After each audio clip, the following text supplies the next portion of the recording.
my god, aujourd'hui les kikis, on fait mon porc effiloché à la mexicaine, à la mijoteuse ou à la cocotte. Peu importe. Bueno, trop bon. Vous n'avez pas de piment séché mexicain. Donc moi ici, j'ai mis des anchos et des guajillos. Mais si vous n'avez pas ça, dans la majorité des épiceries, du moins au Québec, on trouve ces piments chipotle en sauce adobo. C'est très épicé, donc vous pouvez en mettre 2-3 avec de la sauce pour remplacer l'effet piment dans la recette que je vais faire aujourd'hui. Première étape, on fait griller ou torréfier des piments séchés mexicains. Vous pouvez choisir, si vous n'en trouvez pas, je vous donne des alternatives dans la recette. De l'oignon, de l'ail, la coriandre, la cannelle, du poivre, piment de la Jamaïque, jusqu'à temps que ça sente bon, tout simplement. Donc, quand c'est un peu noirci au fond, c'est parfait. Maintenant, on ajoute de la bière, la moitié d'une bière. Ça peut être une bière sans alcool, il n'y a pas de souci. Et environ 60 ml, un quart de tasse de vinaigre de cidre. On amène à ébullition. Feuille de laurier.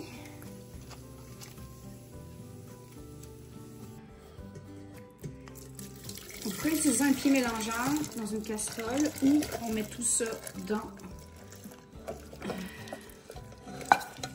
un mélangeur ou un Thermomix et on broie.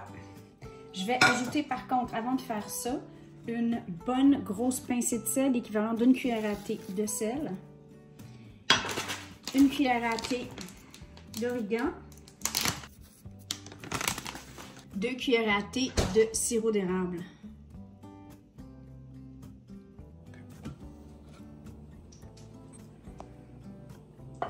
On dirait presque un ketchup. On dirait presque un ketchup et ça sent très, très bon. Et pour donner un extra saveur, je viens faire saisir mes morceaux de porc. C'est facultatif. C'est de l'épaule de porc que j'ai coupé en gros morceaux.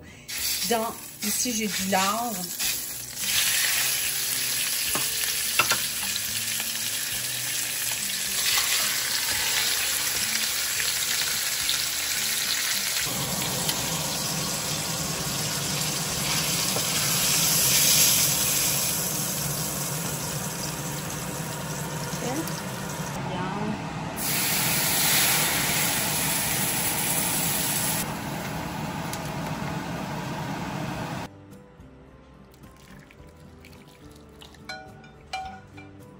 Et j'ajoute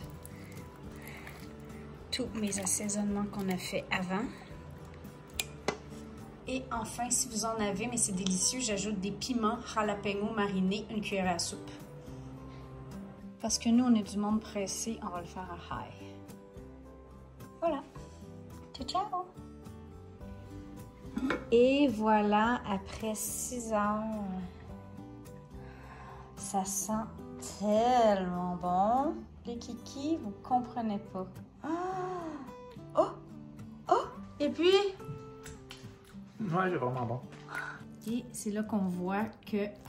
c'est parfait. Ça se défait.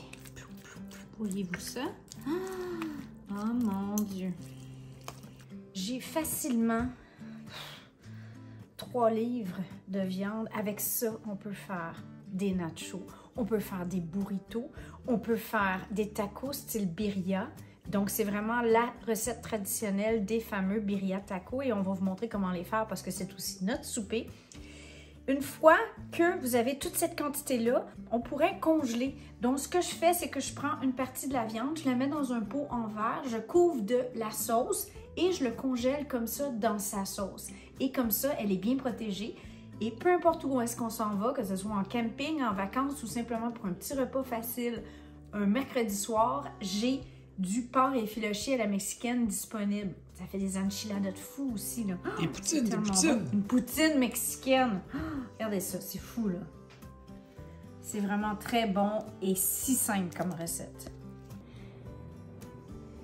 Qu'on le mange de n'importe quelle façon, la sauce, on la conserve.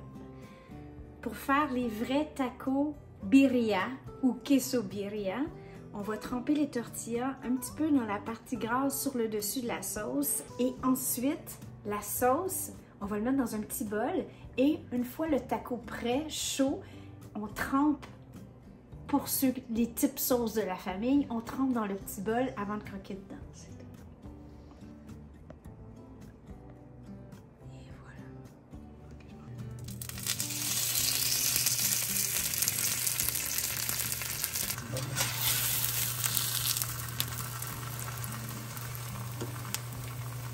Du fromage. Et là, on est au Québec, fait que moi, je me permets de mettre du fromage Cook Quick. Fromage cheddar.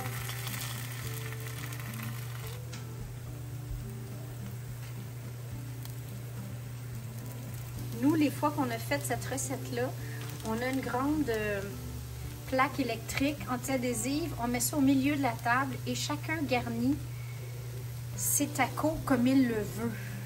Et c'est encore plus magique. On peut le faire sans fromage aussi, hein.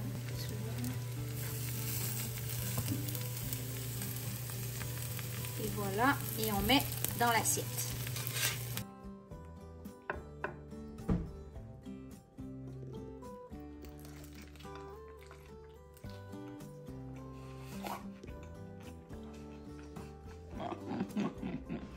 À essayer sans tarder. Buen provecho! Moi, je me gâte, je prends une autre bouchée. Je vous aime!